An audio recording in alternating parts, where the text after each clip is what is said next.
하며 몇 장 몇 절인지 안 적었는지 아시는 분 계시나요? 맞습니다. 빌레몬서는 한 장밖에 없어요. 그래서 빌레몬서를 적을 때 몇 장 몇 절이라고 하는 게 아니라 제가 오늘은 특별하게 빌레몬서 이렇게만 적어 보았습니다. 빌레몬서에는 또 다른 특징이 있는데 그것은 개인 서신이라는 것입니다. 사도 바울의 서신서 중에 물론 개인에게 보내는 편지가 있습니다. 내가 믿음으로 낳은 아들 디모데에게 보낸 편지도 있고 디도에게 보낸 디도서도 있습니다. 그런데 이 빌레몬서는 빌레몬 개인에게만 쓰여진 편지입니다. 디모데 전후서 그리고 디도서도 이제 어떻게 보면 그 개인에게 보내지만 또한 동시에 교회에게 보내진 편지라면 이 빌레몬서는 뒤에 뭐 교회에게도 보낸다라고 하지만 실상은 거의 이 빌레몬 개인에게 쓴 편지라는 것입니다. 그럼에도 불구하고 하나님께서는 이 개인이 개인에게 쓴 편지를 성경 66권의 정경 안에 넣어두셨습니다. 그리고 오늘 우리가 함께 읽고 또한 나눌 말씀으로 허락해 주셨습니다. 사도 바울 개인이 빌레몬이라는 개인에게 쓴 편지가 얼마나 중요하기에 하나님께서는 정경에도 넣으시고 또 오늘 우리에게 이렇게 말씀으로 선포해 주실까요? 오늘 함께 빌레몬서에 담겨진 우리를 향한 하나님의 뜻을 발견하고 우리가 그 말씀대로 순종하여 살아가는 귀한 은혜가 있기를 바라겠습니다. 빌레몬서에는 핵심 인물 3명이 나옵니다. 다른 인물들도 나오지만 빌레몬서를 보면 3명이 핵심 인물입니다. 먼저는 편지를 쓰는 인물 사도 바울이고요. 그리고 편지를 받는 인물 빌레몬입니다. 그리고 마지막으로 빌레몬의 종이자 지금 사도 바울과 함께 있는 오네시모라고 하는 종이 이 빌레몬서의 핵심 인물입니다. 이들 가운데 어떤 이제 배경적 상황이 있었는지 제가 조금 설명해 드리면 이렇습니다. 과거 빌레몬의 종이 있었습니다. 빌레몬이 잘 사는 사람이었어요. 빌레몬이 이 골로새 교회에 자신의 집을 오픈한 것처럼 우리 예루살렘 교회는 어디서 처음 만들어졌죠? 예배를 드렸죠? 마가의 다락방에서 성령님을 간구하면서 예배드리다가 하나님께서 성령님을 내려주심으로 풍만한 그런 하나님의 교회가 되지 않았습니까?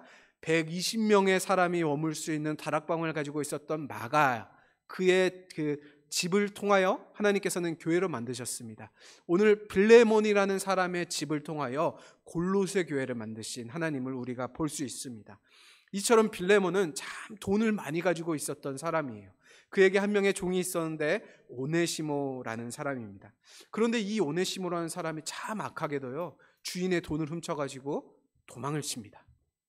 그래서 돌고 돌다가 로마에 도착하게 됩니다. 처음에는 훔친 돈을 가지고 잘 살 수 있을 것이라 생각했을 것입니다. 그래서 이것도 사 먹고 저것도 옷도 사고 흥청망청 놀다가 자신의 남은 돈을 다 써버리게 됩니다. 마치 돌아온 탕자의 그 탕자처럼 말입니다. 그러던 중 그가 사도 바울을 만나게 되었습니다. 이때 사도 바울은 그 로마 감옥, 그러니까 자택에 연금되어 있는 상태였어요. 그래서 사도 바울은 밖에 나가지 못하고 누군가가 사도 바울을 만나러 오면 만날 수 있는 상태였는데 이 사도 바울이 이 자택에 있다가 연금되어 있다가 이 오네시모를 만난 것입니다.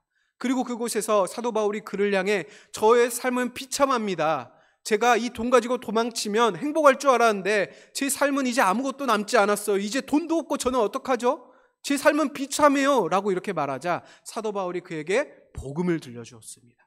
그리고 이 복음을 들은 그가 아멘 하면서 예수 그리스도를 믿게 되었고 사도 바울과 함께 그 복음을 전하는 일에 정말 열심을 내는 자로 바뀌게 되었던 것입니다. 그러자 사도 바울은 오늘 이 오네시모를 빌레몬에게 돌아가라고 하고 있습니다. 그리고 그 내용이 적혀진 편지가 이 빌레몬서 내용입니다. 사도 바울은 왜 빌레몬에게 오네시모를 돌려보내고자 이렇게 하고 있을까요? 오네시모가 자신에게 혹시 쓸모없기 때문에 오네시모는 있어도 되고 없어도 되는 사람이라고 생각했기 때문일까요? 아닙니다. 우리 12절의 말씀 함께 읽어보겠습니다. 시작. 내게 그를 돌려보내노니 그는 내 신복이라. 아멘. 아멘. 여기서 말하는 내게는요, 빌레몬에게 이고요. 여기서 그를은 오네시모를입니다. 그러면 바꿔보면 어떻게 되는 거죠? 빌레몬에게 오네시모를 돌려보내리니 라고 이렇게 말하고 있는 것입니다. 그리고 이 12절의 뒷부분에 나오는 신복이라는 단어는요, 원어적으로 살펴보면 심장이라는 단어와 똑같은 단어입니다. 사도 바울에게 이 오네시모가 어떤 존재였다고요? 심장과 같은 존재였다고요.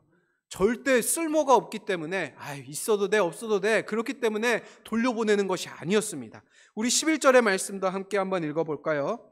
시작. 그가 전에는 내게 무익하였으나 이제는 나와 내게 유익함으로. 아멘.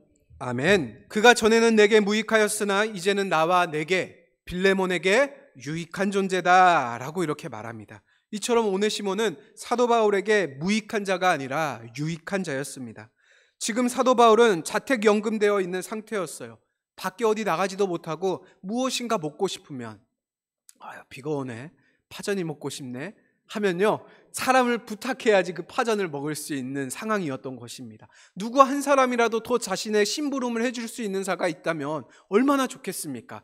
누구 한 사람이라도 이 로마의 백성들을 향해서 하나님이 살아계십니다, 예수 그리스도를 믿으세요라고 외칠 수 있는 전도자가 있다면 얼마나 사도 바울에게 힘이 되겠습니까? 그런데 그 복음에 열심을 내었던 오네시모를, 사도 바울의 심장과 같았던 오네시모를 지금 사도 바울이 빌레몬에게 다시 돌려보내겠다라고 이렇게 이야기하고 있는 것입니다. 우리 13절 14절의 말씀도 한번 읽어볼까요? 시작. 내게 머물러 있게 하여 내 복음을 위하여 갇힌 중에서 내 대신 나를 섬기게 하고자 하나 다만 내 승낙이 없이는 내가 아무것도 하기를 원하지 아니하노니 이는 너의 선한 일이 억지같이 되지 아니하고 자의로 되게 하려 함이라. 아멘. 아멘. 아까 제가 이 빌레몬과 오네시모의 관계를 설명드렸죠. 빌레몬은 주인, 오네시모는 종이었어요. 노예였어요. 근데 이 오네시모가 도망쳐 버렸죠. 그러면 이 오네시모의 주인은 누굴까요? 여전히 빌레몬입니다. 그래서 이 오네시모가 사도 바울을 도와주고 있는데 이 도와주는 거를 그러면 누가 도와주는 거죠? 빌레몬이 도와주고 있는 것 아니겠습니까? 그런데 빌레몬은 이 사실을 알고 있어요? 모르고 있어요? 모르고 있어요. 만약에 오네시모가 이곳에 있다고 하면 군사를 보내서, 자기가 아는 사람을 보내서 이 오네시모를 붙잡아 가지고 올 거란 말이에요. 그런데 이 사실을 빌레몬은 모르고 있었습니다. 그래서 사도 바울은 지금 이렇게 얘기하고 있는 거예요. 지금 이 오네시모가 나를 향해서 선한 일을 해주고 있는데 이것은 너가 나에게 하는 것과 동일한 일이다. 그래서 이 오네시모가 너에게 가서 내가 사실 지금 이런 선한 일을 하고 있습니다 라고 말해줌으로써 이 빌레몬이, 그래 너가 가서 그를 도와라, 너가 복음을 위해 쓰이는 일이 되라 라고 하면 이제 이 빌레몬이 하나님의 일을 하는데 동참한 자가 되지 않겠습니까? 그래서 이 사도 바울은 빌레몬이 그렇게 귀하게 쓰임받기를 위해서, 자신이 알고 선한 일을 행하도록 하기 위해서 지금 빌레몬에게 오네시모를 보내고 있는 것입니다. 또 다른 이유가 있습니다. 그것은요, 오네시모가 온전히 회복되기 위함이었습니다. 우리 18절의 말씀도 함께 읽어보겠습니다. 시작. 그가 만일 내게 불의를 하였거나 내게 빚진 것이 있으면 그것을 내 앞으로 계산하라. 아멘. 오네시모는요, 주인의 물건을 훔쳐서 달아난 못된 종이었습니다. 그런데 그가 로마에 복음을 전하기 위해 힘쓴다고 하면 그 소식이 빌레몬에게 전해진다면 빌레몬이 어떤 마음이 들까요? 빌레몬이 시험에 들지 않지 않겠습니까? 시험에 들지 않을까요? 내게는 물질적으로 그렇게 피해를 입혀놓고 거기 가서는 지금 착한 척 한단 말이야. 저거 다 거짓이야. 이런 마음이 들지 않겠습니까? 아니, 예수 믿는 자가 왜 이래? 이런 마음이 그에게 들지 않겠습니까? 당연히 들 것입니다. 그래서 사도 바울은 미연에 그런 시험에 들 일을 방지하기 위하여 서로의 관계를 회복시켜주고, 특히나 이 오네시모가 온전하게 회복되어서 기쁨으로 하나님께 쓰임받게 하기 위하여 오네시모를 이 빌레몬에게 보내시고 계시는 것입니다. 있는 것입니다. 저는 영화 밀양이 이것을 잘 보여준다라고 생각합니다. 그 이제 극 중에 여주인공으로 나왔던 전도연 씨가 아들이 이제 납치범에 의해서 죽는 슬픈 사건이 일어났습니다. 그때 그에게 찾아온 말씀을 통해 그녀는 회복될 수 있었어요. 옆에서 이제 너무나 힘들다 하고 있을 때 교회에서 그녀를 전도했고 그 전도연 씨가 거기서 이제 말씀을 들으면서 회복되었습니다. 그래서 이제 시간이 지나서 그녀는 그 납치범을 이제 용서할 수준까지 그 마음이 이르렀어요. 그래서 용기를 내어서 교도소를 찾아갔습니다. 제가 당신을 용서하고자 합니다. 이제 마음의 짐을 벗어버리시고 하나님 믿으세요. 예수님 믿으세요. 진정한 회복이 있습니다. 라고 이렇게 말하려고 갔어요. 그런데 딱 그 면회실에 오는 그 사람의 표정이, 그 범인의 표정이 굉장히 평안해 보이는 것입니다. 아니, 내가 뭔 잘못했어? 나 괜찮아. 이런 평안한 모습을 보이고 있는 것입니다. 그리고 더 나아가 이 전도연 씨에게, 용서하러 온 전도연 씨에게 이렇게 말했습니다. 나는 이미 용서받았는데? 하나님이 나 용서해 주셨는데? 난 평안해. 라고 말하는 것입니다. 거기서 이 전도연 씨가 큰 충격에 빠져서 신이 어디 있냐고, 이런 신이면 나는 믿지 않겠다라고 외치는 그러한 그 외침이, 그 터져 나오는 그 마음의 그 안타까움이 그 영화 안에 잘 담겨져 있다라고 저는 생각합니다. 이 영화 밀양은요, 세상 사람들이 기독교인을 향해 손가락질을 하는 그러한 내용이 담겨져 있습니다. 그러나 이것은요, 하나님을 향한 비난이 아니라요, 말씀대로 살지 못하는 우리를 향한 비난이라는 사실을 우리가 기억해야 됩니다.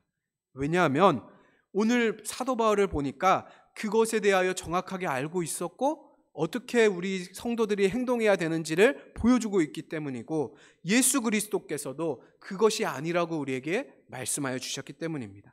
자, 오늘 사도 바울이 어떻게 했다고 했죠? 오네시모가 더 사역의 풍성함을 얻기 전에 도리어 빌레몬에게 가서 용서를 구하게 하였고, 빌레몬은 주의 사랑으로 그 용서를 받아들이는 것이 필요하다라고 그는 생각했습니다. 그래서 그를, 오네시모가 너무나 자신에게 지금 필요한 상황인데 빌레몬에게 그를 보낸 것입니다. 오늘날 우리가 이 사실을 기억해야 됩니다. 우리는요, 원수는 정말 돌의 색이고요, 누가 나한테 피해를 입히면 돌의 색입니다. 그리고 누구한테 받은 은혜는 어디의 색이죠? 물의 색이에요. 공기의 색이기도 합니다. 보이지도 않게. 그래서 내가 피해를 입은 것만 생각하면 자면서도 이제 막 분해가지고 막 잠을 깨가지고 막 씩씩거리기도 하는 게 우리의 모습 아닙니까? 저 사람이 나한테 이렇게 말했는데, 저 사람이 나한테 이렇게 행동했는데, 야, 어떻게 사람이 저래? 라고 이렇게 분노하는 마음이 있는데, 다른 사람에게 내가 피해를 입힌 것에 대해서는 전혀 기억하지 못하고 두 다리 쫙 펴고 그 교도소에 있었던 그 범인과 같이 정말 평온하고 평안한 얼굴로 살아가는 모습이 우리에게는 있는 모습인 것 같습니다. 그런데 그것은 진정한 성도의 모습이 아니라는 것입니다. 성도는 먼저 자신이 피해를 입힌 자에 대해서, 그리고 자신으로 인해 상처를 입은 자들에 대해 용서를 구하는 것이 필요합니다. 그래서 주님께서도 우리에게 이렇게 말씀하시지 않았습니까? 우리 마태복음 5장의 말씀, 우리 한번 함께 읽어보겠습니다. 시작. 그러므로 예물을 제단에 드리려다가 거기서 내 형제에게 원망 들을 만한 일이 있는 것이 생각나거든 예물을 제단 앞에 두고 먼저 가서 형제와 화목하고 그 후에 와서 예물을 드리라. 아멘. 비단 이 말씀뿐만이 아닙니다. 너희가 예배를 드리려다가 내 형제에게 원망을 들을 만한 일이 있는 것이 생각이 나거든 예물을 제단 앞에 두고 먼저 가서 형제와 화목하고 그 후에 와서 예물을 드리라, 예배를 드리라 라고 말씀해 주십니다. 그런데 이 말씀뿐만이 아니라 이 말씀, 산상수훈의 말씀 중에 있는 말씀인데 이 말씀의 앞뒤에 더욱더 강한 말씀들이 가득 차 있습니다. 우리 마태복음 5장 19절의 말씀도 함께 읽어보겠습니다. 시작. 그러므로 누구든지 이 계명 중에 지극히 작은 것 하나라도 버리고 또 그같이 사람을 가르치는 자는 천국에서 지극히 작다 일컬음을 받을 것이요 누구든지 이를 행하며 가르치는 자는 천국에서 크다 일컬음을 받으리라. 아멘. 아멘. 이 계명의 작은 것 하나라도 버리면 너는 천국에서 작다 일컬음을 받게 될 것이다. 우리는 다른 사람과 화목한 것, 이 주님의 말씀에 정말 놓치면 안 됩니다. 우리가 이것을 놓치면 여러 개 중에 하나잖아요 라고 말할지 모르지만, 주님이 보시기에는 이 작은 것 하나라도 버리면 천국에서 작은 자다라고 평가하신다라고 말씀하시기 때문입니다. 우리 30절의 말씀도 함께 읽어봅시다. 시작. 또한 만일 내 오른손이 너로 실족하게 하거든 찍어 내버리라. 내 백체 중 하나가 없어지고 온몸이 지옥에 던져지지 않는 것이 유익하니라. 아멘. 우리는 다른 사람을 실족하게 만들면 안 됩니다.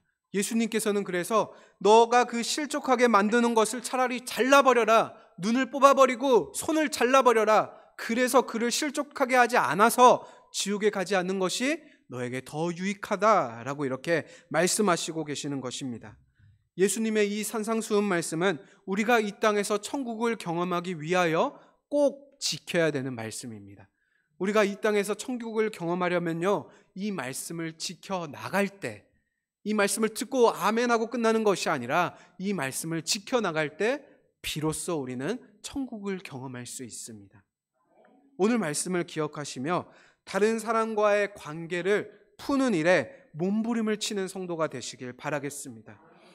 세상은 말합니다. 대의를 위해서 소를 희생하면 된다라고 말합니다. 하지만 성경적인 가르침은요, 작은 자를 살림으로써, 작은 관계의 그 트러블을 회복시킴으로써 하나님의 더 놀랍고 큰 일이 이루어진다라고 말씀하시기 때문에 그렇습니다. 오늘 사도 바울을 보니까 오네시모를 그 빌레몬에게 보내면서 그냥 보내는 게 아니라 두기고라는 사람과 함께 보냅니다. 이 두기고가 어떤 사람인지 우리 골로새서 말씀을 함께 읽어보겠습니다. 우리 7절에서 9절의 말씀입니다. 시작. 두기고가 내 사정을 다 너희에게 알려주리니 그는 사랑받는 형제요 신실한 일꾼이요 주 안에서 함께 종이 된 자니라. 내가 그를 특별히 너희에게 보내는 것은 너희로 우리 사정을 알게 하고 너희 마음을 위로하게 하려 함이라. 신실하고 사랑을 받는 형제 오네시모를 함께 보내노니 그는 너희에게서 온 사람이라. 그들이 여기 일을 다 너희에게 알려주리라. 아멘. 신실하고 사랑을 받는 형제 오네시모를 함께 보내노니 그는 너희에게 온 사람이라. 그들이 여기 일을 다 너희에게 알려주리라. 아멘. 네. 두기고를 지금 사도 바울은 오네시모와 함께 보내고 있습니다. 이 9절 말씀을 보니까 신실하고 사랑을 받는 형제 오네시모를 너희에게 보낸다. 그는 너희에게서 온 사람이다. 이 구절을 통해서 사도 바울이 이 빌레몬이 있는 교회가 골로새 교회구나. 골로새서지 않습니까? 골로새에 쓴 편지이기 때문에 골로새 교회에 있던 빌레몬에게, 그리고 오네시모는 그곳에 있다가 도망쳐 나온 종이구나 라고 우리는 성경을 통해 확인할 수 있습니다. 여기서 이 두기고라는 사람은요, 바울의 이 선교 일정 속에 숨겨진 보석과 같은 존재였어요. 그는 분쟁이 있는 곳으로 나아가는 자였고 화목이 필요한 곳으로 보내지는 자였습니다. 이 디도서를 보면 디도가 사역하다가 너무나 지쳐가지고, 섬에서 사역하다가 지쳐가지고 너무 힘듭니다 라고 이렇게 하자 사도 바울이 이 디도를 잠깐 쉼을 얻게 하기 위해 두기고를 그곳으로 보냅니다. 그리고 두기고로 그곳에서 잠깐 목회하게 하고 디도는 와서 잠깐의 안식을 누리고 또한 회복하는 시간을 가지는 것도 우리가 말씀을 통해 확인할 수 있습니다. 이 두기고 참 귀한 인물이지 않습니까? 저는 저와 여러분이 이 두기고와 같은 자가 되길 원합니다. 이 사도 바울과 같은 자가 되기를 원합니다. 분쟁이 있는 곳에 나아가 화목을 선언하고 회개가 필요한 자와 또한 용서해야 될 것이 필요한 자를 화목시키는 그러한 역할을 우리가 담당하게 되기를 소망합니다. 이 오네시모의 이름에 어떤 의미가 있는지 아십니까? 유익한, 쓸모 있는, 도움이 되는 이라는 의미가 그 오네시모라는 단어 안에 들어 있었습니다. 과거의 오네시모는요, 이 이름과 같이 살지 못했습니다. 주인에게 있는 것을 훔쳐서 달아나고 자기 자신을 위해 살아가는 이기적인 인생, 무익한 종이지 않았습니까? 그런데 사도 바울이 그 이름을 진정으로 회복시키기 위하여 다시 그의 옛 주인 빌레몬에게 보내어주고 있습니다. 왜냐하면 그가 그곳에 있어서 묶였던 그 관계, 주인과 종의 관계에서 순종하지 못하고 그가 그것을 마음대로 돈을 훔쳐서 달아나버리는 그 관계를 통하여 그 관계가 깨어졌기 때문에 이 사도 바울은 다시 그를 그곳으로 보내어주고 있습니다. 그리고 그가 그곳에서 관계가 회복되어지고 그의 관계가 올바른 관계로 되어질 때 그의 삶에 이제 더 풍성한 하나님에 대한 은혜가 있을 것이고, 사람들이 그를 보면서 비록 과거에는 잠깐의 실수가 있었지만 하지만 그의 삶이 하나님의 인생 가운데, 이 사도 바울의 인생 가운데 하나님의 그 나라 가운데 놀라운 유익한 자였다라는 평가를 비로소 그제서야 얻을 수 있기 때문에 그렇습니다. 그냥 미봉책으로 과거에 그랬대, 괜찮아, 오네시모 괜찮아, 여기서 사역만 잘하면 돼 라고 했다라면 오네시모를 통해 이루어지는 사역 가운데 누군가는 그것을 저주하였을 것입니다. 오네시모 나한테 한 거 있잖아, 야, 저 나쁜 놈이 저런다고? 내가 기도하나 봐라, 내가 저주하지, 이랬을 것이라는 것입니다. 그런데 그 오네시모가 사도 바울의 말에 순종하고, 이때는 종이 도망갔다가 잡히면요 죽임을 당했어요. 죽임을 당할 수 있음에도 내가 하나님의 영광을 위해서 내가 과거에 지었던 죄 내가 회개하겠습니다 라고 나아가는 그의 모습을 통해 그를 회복시켜 주시고 빌레몬에게도 더 놀라운 일을 행하시는 것을 우리가 오늘 말씀을 통해 확인할 수 있습니다. 마태복음 16장 19절의 말씀이 저는 오늘 말씀에도 적용된다라고 생각합니다. 우리 한번 함께 읽어볼까요? 시작. 내가 천국 열쇠를 내게 주리니 내가 땅에서 무엇이든지 매면 하늘에서도 매일 것이요 내가 땅에서 무엇이든지 풀면 하늘에서도 풀리리라 하시고. 아멘. 아멘. 우리가 땅에 묶여있는 그 인간적인 관계, 땅에 묶여있는 여러 가지 원수적인 관계를 풀지 못하면 하늘에서도 하나님의 영광을 나타내는데도 그것은 가리워져 버리고 말 것입니다. 하지만 우리가 인간적인 관계, 원수의 관계, 그런 모든 것들을 풀어내면 하나님의 영광에 놀랍고 거룩하게 그것이 쓰일 수 있다는 것을 저는 이 말씀을 통해, 이 말씀에 담겨져 있는 하나님의 또 다른 의미라고 생각해 보게 되었습니다. 저는 오늘 여러분들께 이 빌레몬서의 말씀을 통해 하나님의 방법에 대하여 말씀드렸습니다. 오늘 말씀을 기억하시며 내 개인적으로는 용서를 구해야 할 자에게 용서를 구하시길 바랍니다. 그리고 또한 화목이 필요한 곳에 회개와 용서로서 서로 이어줌으로써 회복시키는, 하나님의 영광을 위하여 회복시키는 그 귀한 은혜가 저와 여러분의 삶에 충만하기를 주님의 이름으로 축원합니다. 우리 이 시간 함께 기도하시겠습니다.